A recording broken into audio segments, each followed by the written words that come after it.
Let's try that again. I sat down to start recording this and the bin truck decided to come down our street, which I was very confused about because it's Saturday today and they don't usually come on a Saturday. Unless I'm completely oblivious. Anyway, hi, hello, welcome back to another video. I hope you are doing well.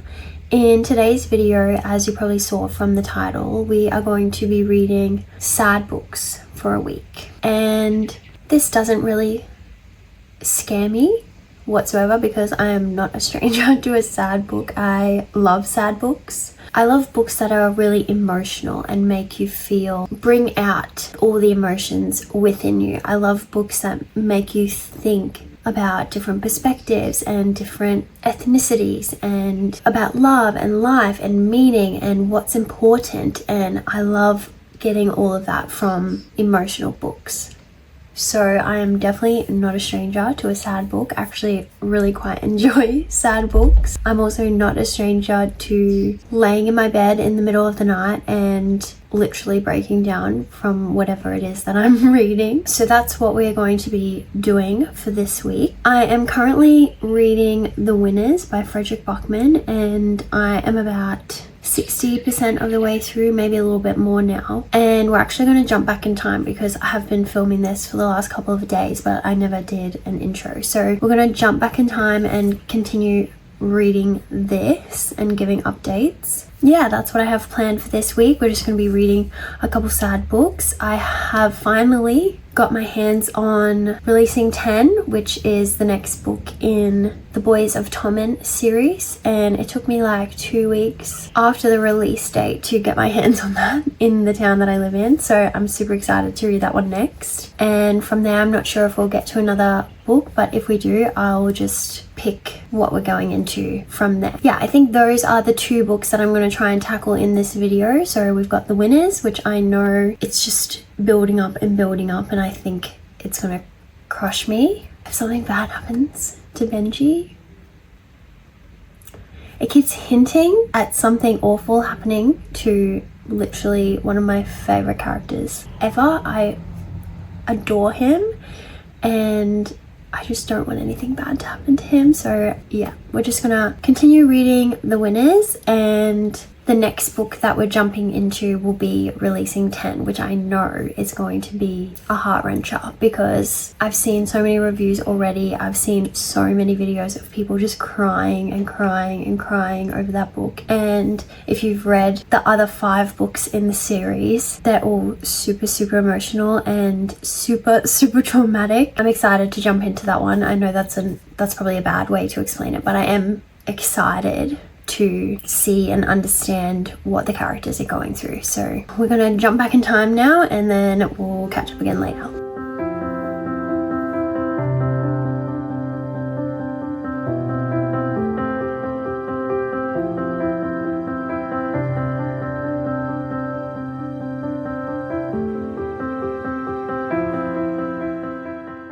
I'm currently reading The Winners. I'm on chapter 63, and so that's page 401, and I'm 60% of the way through the book. And I just wanted to jump on and chat about my thoughts on the book. How do I even begin? This is the last book in the Beartown trilogy, and the difference in size between the first 2 books and the last book, like there's so much more information in the last book. I think the first 2 books were around 380 pages, and then the last book is nearly 700. The size of the book, going into it, you know that a lot is going to be happening, and you're going to be given a lot of information with the way that Frederick Backman writes his stories. And I think he is an exceptional author, like the way that he writes and describes things, and his quotes, I just highlight so many of the things that he writes. Sitting here reading and being 60% of the way through the book, I currently have absolutely no idea where the book is going and what kind of conclusion we're going to get. This one is seeming a lot more political than the first 2 books. Like, I know that something is going to happen in the political side of things you know, there's lawyers involved, politicians involved, there's the hockey club and the council is involved, like the town's council, the hockey club members, they have a committee. There's a lot of higher up people involved in what's happening with the hockey club. And then there's also a lot of things happening outside of that. There's a new character that's been introduced that I have absolutely no idea what's going on with his story or what's going to happen with him, but I just know that it's probably going to be impactful. I honestly I can't even tell you. I'm 60% of the way through the book. I feel like I've been getting overloaded with information and perspectives of who's going where and who's doing what, but I haven't actually put any pieces together. Like, I genuinely have no idea where we're going to go from here. I think I've already cried twice. Yeah, I just don't know what's going to happen. It's so confusing. Like, I'm over halfway now and it doesn't feel like anything has really come together. It just feels like it's still just loading and loading and loading. I am really enjoying it. I do think it's started out a little bit slower than the first two books, but I think because I've read the first two books, obviously, I think I'm well prepared and I'm well aware of how he writes. This one going in, even though it has felt quite slow to get into, at the same time, it's not because I'm so in love and connected to the characters and want to know what's going to happen to them. So any little crumbs and little pieces that I'm getting is worth it. I just don't know where it's all going to come crashing down and I'm a bit scared.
It's now the next day. I've had a very chaotic morning. We had friends come over and have a bit of a play date, so the house is a mess, I'm a mess, but I told myself I was going to come in here and give myself an hour of just time to read and sit by myself because I've just put Ivy down for a nap. So yeah, the morning has been really chaotic. The house is literally a mess. It looks like a bomb has gone off. There's washing up to do in the sink, but I'm just gonna leave it all, give myself an hour, sit here and read, and then we'll get all of that stuff sorted later on this afternoon.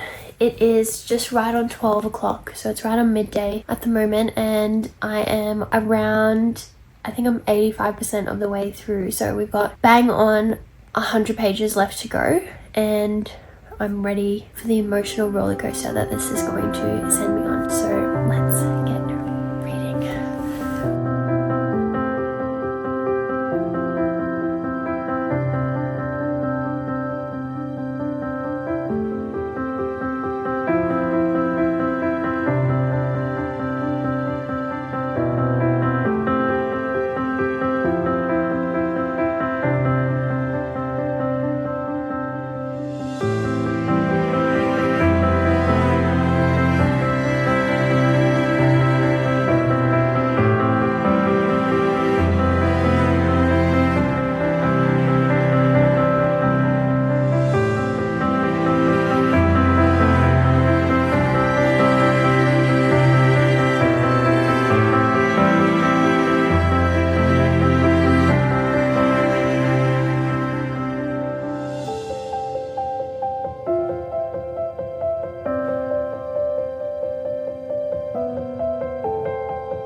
Hi! How are we all doing? I haven't spoken to you in a couple of days, but I wanted to give you an update because I ended up finishing The Winners. I ended up finishing this last night, late last night. I think it was like 10:30. So I didn't end up filming anything, but there were a couple of tears. It wasn't as crazy sad as what I thought it was going to be, but definitely heartbreaking, and I was quite upset. As for the book itself, really enjoyed. We will talk about my final thoughts and ratings and stuff at the end of the video, but yeah, I definitely really enjoyed the book, and even though it was slow to start off with, the build up and everything that came about at the end was worth the slow building in the start of the book. I am ready to jump into the next one. So obviously the next one we're going to be reading is Releasing 10. This I feel is going to be catastrophic. Really, I think I'm gonna be feeling awful. But I am excited to get into this. I don't know how much I will get through today. Today is just a bit of a crazy, hectic, busy day. I've just sat down in front of the computer to start doing some work for the day. But yeah, I've had appointments this morning, and then I decided that I absolutely just had to vacuum and mop the entire floor of the house. There's washing going on.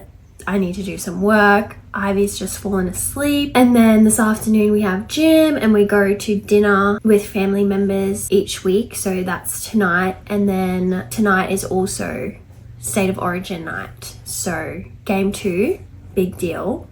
If you come from Australia, very big deal. If you are like my husband, extremely big deal. That's what we'll be doing tonight. So I don't think I will get to heaps of this, but I will catch up and give you my initial thoughts when I'm like a little bit of the way through, a bit of the way through that I feel I have some things to say. I will talk to you guys later. Bye. It's the next day, so it's Thursday now, and I know I'm in the exact same spot as yesterday, but that's because I pretty much do the exact same thing every day. Anyway, I'm getting ready to start some work. And I wanted to give you a quick update because I ended up getting a bit further into Releasing 10 than what I thought I would. I am up to page 102, and I can't even tell you the chapter because it doesn't have chapter numbers. It's kind of like splitting things up into like dates and parts rather than chapter numbers 1, 2, and 3. So I have a few thoughts. I'm obviously not super far in, like it's a 700 plus page book. I'm not that far into the story, but my emotions are a bit mixed. I thought that I would be a lot more invested. I'm still invested. I still really care about the characters and want to know what their story is and what they've gone through to get to the point where they are now. Because if you've read the previous books, this one starts when they're super young, so when they're 3 and 5, and then it goes up, and then by the time you get to the end of the book, they're all at the later stage of high school, nearly graduating. So it's a long, what am I trying to say? If you've read the previous books, then you know what point they're at, these characters. So Lizzie and Hugh in this book, you know where they're kind of at when you get to the end of the previous books, because it all intertwines and you're following the same timeline, but it's different characters each time. So I thought that I would feel a lot more invested and like really connected and a deep emotional connection to what's going on, and I'm just not quite there yet. I find that the timeline starting really young, like 3, and I understand it's explaining the childhood trauma, like that's the point of it starting really young. You're explaining what they're going through and what they experience to make them who they are when they're older. So it all makes sense, but I'm struggling with the dialogue and the conversations that are being had in the book, because the conversations being had by a 3-year-old and a 5-year-old and a 6 and a 7-year-old are a lot more mature than what I believe a 6 and a 7-year-old can have. So it's feeling a little bit like disconnected, because I understand that they're intelligent for their age and they've gone through a lot and are experiencing things that children at that age should not be experiencing. But yeah, the conversations just feel older than what they are, and that's kind of knocking me out of the story, I guess, because I'm analyzing that rather than just going along with the story. So other than that, it is emotional, it is making me sad, it's making me angry. Being a mother myself, it makes me very angry. I am intrigued to see where the story goes. That's my initial thoughts and feelings.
I really hope that that is in focus, because I don't want to redo this.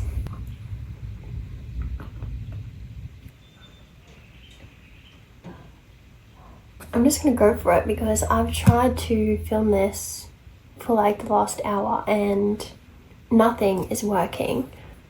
I apologize for any of the noises in the background. If you can hear them, there's like birds singing outside, there's a dog barking somewhere, cars are going here, there and everywhere, there's planes. So I do apologize for that, but there's not much I can do about it, and I really want to get this finished. So this is what we are working with today. As you would have seen, I finished releasing 10 last night, and I've spent the night and this morning kind of gathering my thoughts about it. But we will start by going through the winners first, because I did finish this earlier on in the week and I've had some time to think about how I feel about the winners. My overall rating for the winners is 5 stars. Oh my god. I'm losing it today. I really am losing it. My patience is thin. It's thin.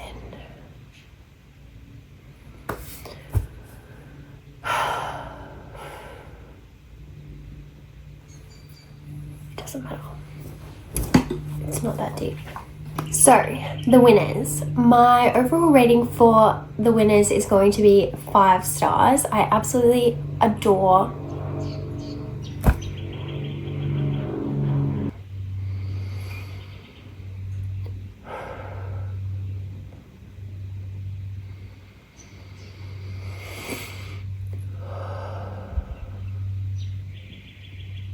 Okay, let's try that again. My overall rating for the winners is going to be 5 stars. I absolutely adore this world and these characters. The writing, the way that Frederick Bachman tells a story is just phenomenal to me. I think it's just 5 stars. I found the story to begin with quite slow to build up and get into, and as you would have seen, I got to around like 60-70% and felt like it was just all this information just building up and building up and building up, and I hadn't really connected any dots by that point in the book. And I think it is slow for a reason, especially if you've already read the first 2 and you've gotten to the last one. You kind of appreciate all the tiny little details and switches in perspective to get you that final result. So I really did enjoy the slow journey that it took me on to finally get to the last part. And at the start of the vlog, I mentioned Benji, my absolute favorite character. And yeah, look, I was upset and I still am upset. I'm very upset for Benji because I just think he is the best. I'm very upset. I don't want to give any spoilers, but I love and adore him. And if you ever end up reading the Beartown trilogy, I hope that you love and adore him as well. It is a great story. It is very hard-hitting, and I did cry a couple of times while reading the book, but it wasn't as, I don't know, it didn't bring out, not that it didn't bring out, because I was definitely still feeling all of the emotions, but I didn't get as emotional as what I thought I would. And maybe that had something to do with it being so slow at the start, but it definitely is still very impactful, very good writing, a very good story. And I think it's a great story for any kind of reader, honestly. It's something that I could recommend to